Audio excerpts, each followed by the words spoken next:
In episode 147 of the 40 Plus Fitness podcast, we'll meet Sharee Samuels, a young woman who's been in the trenches of weight loss. She grows through her journey to lose over 100 pounds in the book, A Funeral for My Fat. The show notes for this episode can be found at 40plusfitnesspodcast.com/147. Have you decided you're ready to make a change? To reclaim your health and fitness? The 40 Plus Fitness Podcast is here for you. I'm your host, Alan Meisner. I'm an NSAM certified personal trainer with a specialization in corrective exercise and fitness nutrition. Let me be your coach as you find your way on your health and fitness journey. All right, let's go. Sharee Samuels founded the popular blog, A Funeral for My Fat, on Tumblr. She's been featured on People magazine and appeared on Good Morning America, E! News, Extra, and OMG Insider. So Sharee, welcome to 40 Plus Fitness. Thanks for having me. Well, I'm really excited to get you here. You're not my standard kind of book or author. You went through a really real struggle, and I think that's what was compelling about this. One, that in the title of the book, A Funeral for My Fat, which I really enjoyed. But you went through a struggle that I think a lot of people, they see that number that they need, they feel like they need to lose in weight to get to a healthy place. And the number just is huge. And over 5 years, I mean, you lost over 120 pounds. Yeah. And that's a huge task. Congratulations on that. I'm sure you feel a lot better for having done that. But you're sharing it now, sharing your journey and some of the things that you were able to do and your lessons learned. So that's what I really appreciated about your book was just, this is not a doctor that studied up on nutrition or a doctor that did this or, someone who's, like me, a physical trainer now. You're someone who actually went through this. I really just kind of appreciate the realness of the challenge. Well, thank you. Yeah, it was a pleasure to write the book. It was challenging. It took me quite a while to accomplish it, but I'm really glad I did.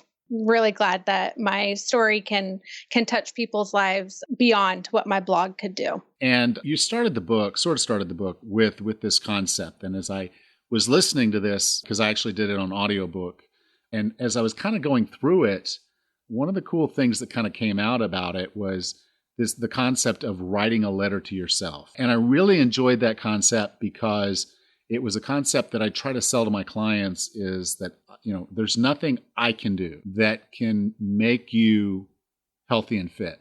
It's really going to come from inside. It's going to come from self-love. It's going to come from a place of understanding yourself.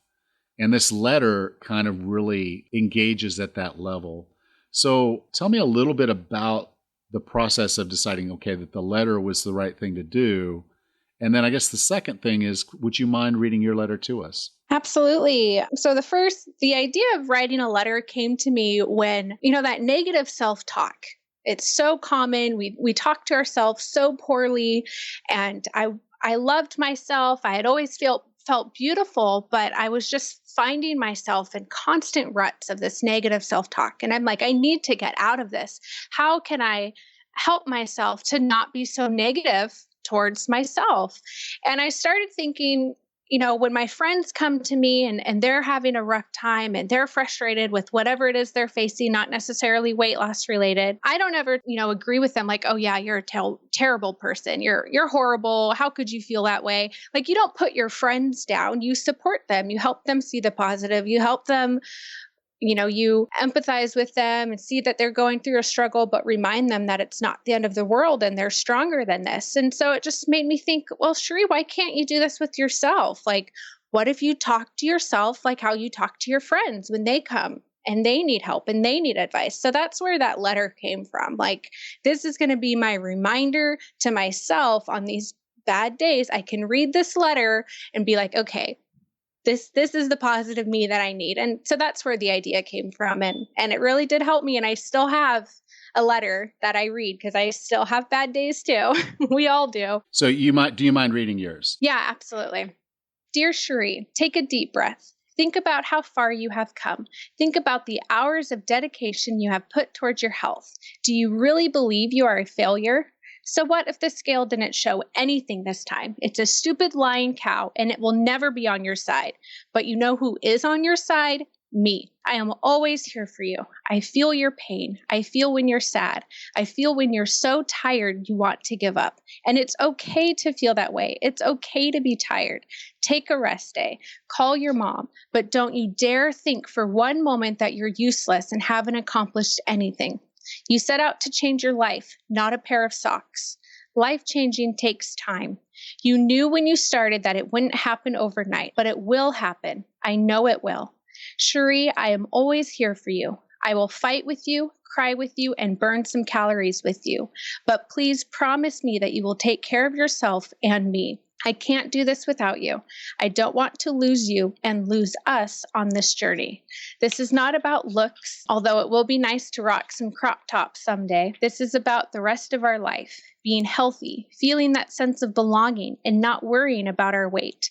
Buckle up. It's going to be a long journey, but you don't have to do it alone. You have me, God, family, Dre, friends. You're not alone.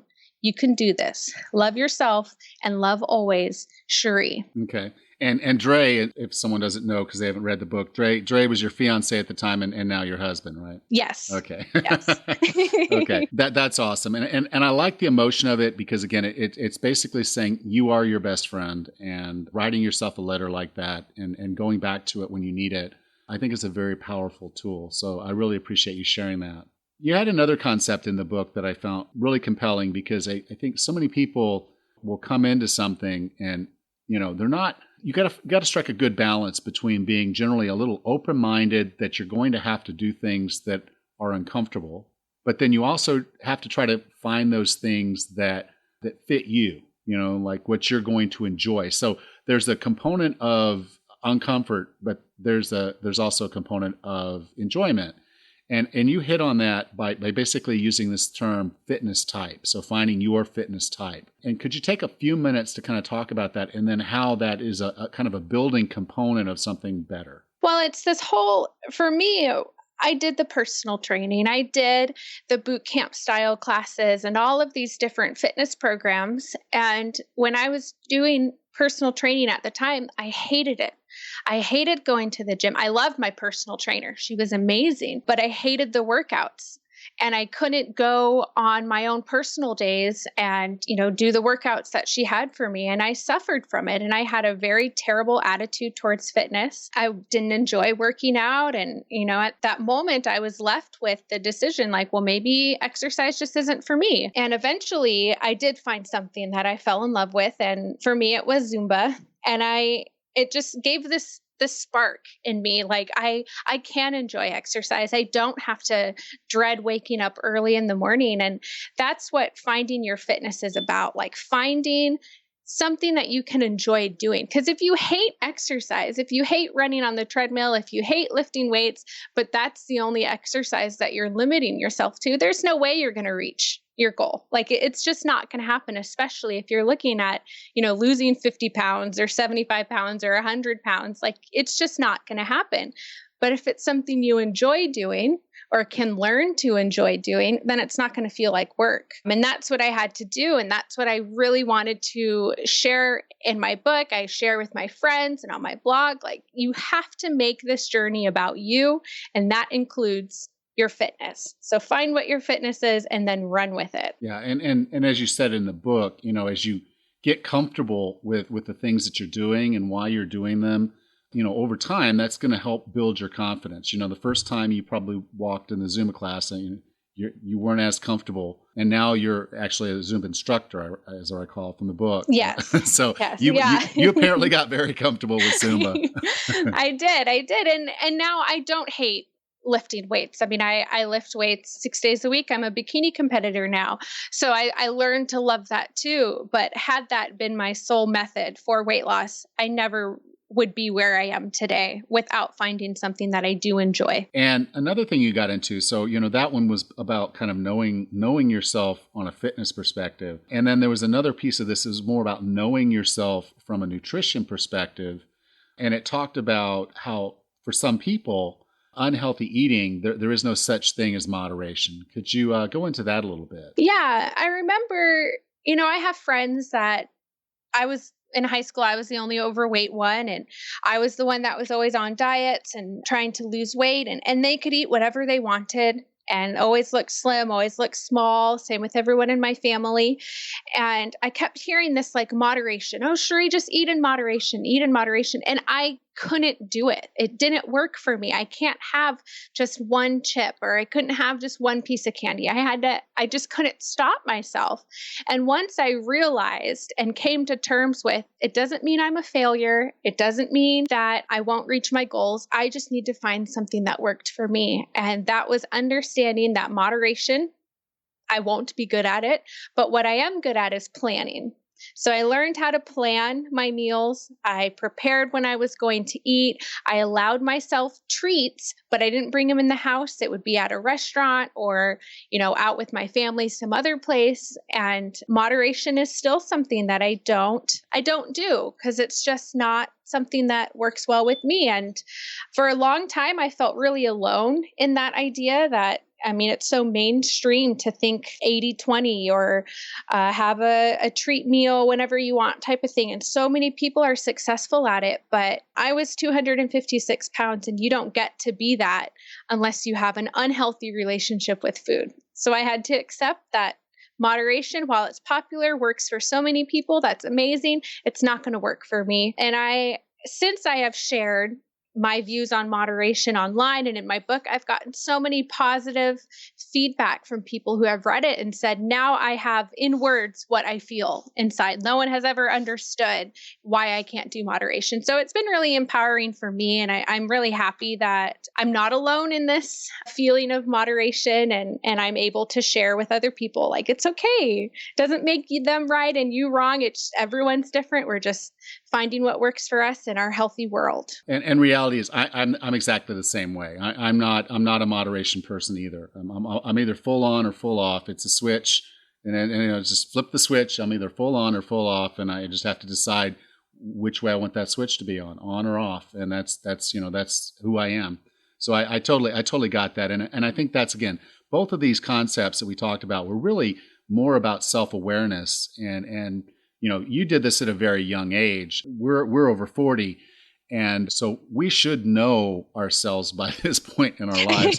and we need to take that knowledge and understand whether we're on off type of people. And then, what types of fitness things are going to work for us and which ones are not. That'll change over time. But just kind of understanding yourself is really a key part of this journey. And then I guess this was my favorite part of the book, to be honest with you, because, so many of my clients will get to a point in the middle of their journey where they reach this dreaded plateau. And I tell people, I say, there's one absolute in fitness, in health. When you get on a program and you start working, you will have a plateau. That's a given. And it's your body's natural way of finding homeostasis. It's about, we're going to just stop losing weight. You did really great for the first 3 weeks and then it just stopped. Or you may do great for the first 3 months and then it just stopped. And, for a lot of people, this is the real test of will. This is the point that breaks so many people, because you went through a 7-month plateau, fairly right on the midpoint. I would say about the midpoint of your journey. You had done so good, but you weren't where you needed or wanted to be. And a 7-month plateau for most people would just break them. But you have an acronym called EFFORT that is kind of what you use as your tool to deal with plateaus. Would you take a little bit of time to talk about that acronym and what it means? Yeah, absolutely. So it's just a method that plateaus are something that are very common. Like you said, everyone goes through them. Eventually, if they haven't hit it yet, it's going to happen. So I wanted to come up with a tool to help people evaluate themselves so they could tackle their own plateau. Because oftentimes when people have a plateau, that equals like freak out mode, and they, significantly cut calories, or they start killing themselves in the gym, and they start focusing on things that are important, food and exercise, but sometimes it's not the most important thing. So I came up with a way for people to evaluate themselves. So EFFORT stands for exercise. So I'll go through the acronym and then talk briefly about what each area means. It's exercise, food, focus, organization, rest, and time. And for exercise, I ask people, are they doing enough? Are they not, has their body gotten stronger and now they need to push themselves more? And then other times, they might be doing too much exercise. Their body is not getting a rest day that they need or something like that. So I ask people to evaluate their exercise, switch it up, use something else, find a different program. For me, I had to find a new program, and I started a beach body program, and I loved it. And that got me out of my plateau. Food is another tough area for people. Some people consume too much, and then others, they're not eating enough. And either of those can cause a plateau. So it's really comes down to tracking. Some people it's calories, some people it's just writing out what they ate that day, but really evaluating what are you eating? What are you putting in your body? Because it does affect how you feel. It affects your progress on the scale and in inches, all of that stuff. So I ask people to really look at their food. For focus, focus is all about, are you building the habits and routines that will get you closer to your goals? So are you focused on your goal? It's easy to lose sight. For me, I was at a plateau for 7 months. I could have easily just walked away, been happy at 188 pounds, not continue to reach my goals. But focus is something that people can lose, and you need that in your life. So refocusing on what they're doing, focusing on those unhealthy habits that they're trying to replace with healthy habits, making sure that they are not letting some of their previous bad habits kind of sneak back in, where they're eating things maybe they shouldn't be eating, sneaking one too many, treats here and there. So focusing on that. Organization. This is planning and setting yourself up for success. If you have been on your journey for a while, it's easy to kind of take a step back and just put it on cruise control. And you're like, okay, I got this. I don't need to plan ahead anymore and think about my meals or think about my exercise. And that's a slippery slope, because then you start to become disorganized on your health journey, and that can result in a plateau. So I encourage people to always plan your exercise, know what your meals are going to be, whether you spend a couple hours on Sunday preparing them ahead of time, or if you just mentally write your menu and you get up early in the morning and prepare them for that day. Whatever method works for you, but be organized and don't leave things for chance. And then our rest. So for me, there were two different types of rest that I have personally experienced, and then I see other people going through too. And I went through fits where I would work out 7 days a week, multiple times a day, and my body was just tired. I wasn't giving it the rest it needed. There's no amount of coffee and no amount of nap times that's going to make up for a full night's rest. Like, you need that rest, and your body needs that rest day. So really focusing on that. And the other type of rest is you work out 1 day a week and then that's it. You're resting too much. So finding that balance, and it's easy to fall into both traps depending on your personality, but I've gone through both of them. So, evaluating your rest. And the last one is time.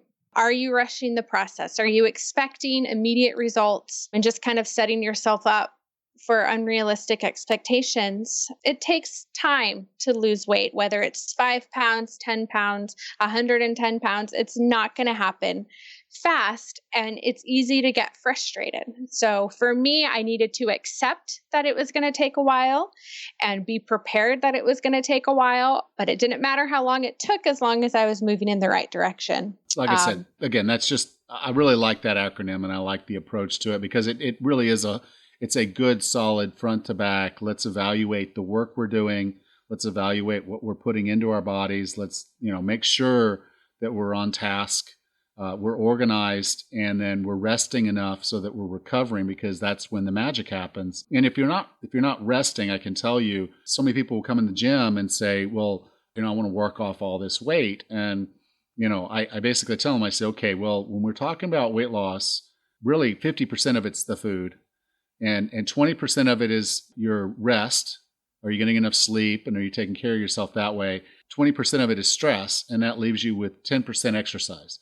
So you're not going to exercise yourself out of those other bad habits. So again, I like the way all this put there. And then just really kind of toning this down with some basic patience to understand this is a process and not just a flip a switch, we're done, we're healthy now. It took us years to accomplish the body weight that we did. If body weight were a score, we'd be winning. But if we want to lose it, we have to realize that it's probably going to come off at about the same rate that it went on. And that's about as fast as our body's going to be able to metabolize and do things. So we just have to recognize that limitation and have the patience to stick with it. So again, I think that's an awesome acronym for someone to kind of just get there and keep their mind focused on what they're there to do while they're working their way through this plateau. Before we close, I do want to encourage folks to go out to your blog, funeralformyfat.com. And you have a subtitle on there that I loved. It said, I wear black when I work out. It's a funeral for my fat. And I thought that was very clever. Yeah, I tend to wear black, but for a whole nother, it's a little bit slimming. But so if someone wanted to get in touch with you and learn more, where would you like me to send them? My blog is a good place to send questions. I love the format I have because people have the opportunity to send a question anonymously, and anonymous questions I post publicly, but no one knows who it's from. Or if they want a more personalized answer sent directly to how they sent it to me, then they can type in a name and it'll go back to them. I also have an author site, ShareeSamuels.com, and I can be reached through there as well. But my blog has all different sorts of questions from other people, motivation, all that sorts of stuff. My author stuff is just related to my book, but both of those sites people can reach me at. Awesome. I will have all of that on the show notes, and you're going to find this at older.fitness/147. Again, it's older.fitness/147. And I'll have all of those links there along with the link to the book. So, Sharee, again, thank you for taking the time to talk to us today. I really did enjoy this book. It was very entertaining, and I really appreciate your approaches to these things and the tools that you gave us in this book to help people. So thank you. Well, thank you so much for having me. If you enjoyed today's episode, would you please share the link, 40plusfitnesspodcast.com/147. I'm sure you know someone who would benefit from hearing the show. Thank you. Next time on the 40 Plus Fitness Podcast, I'll discuss breath and breathing for health and fitness. Until then, have a happy and healthy day.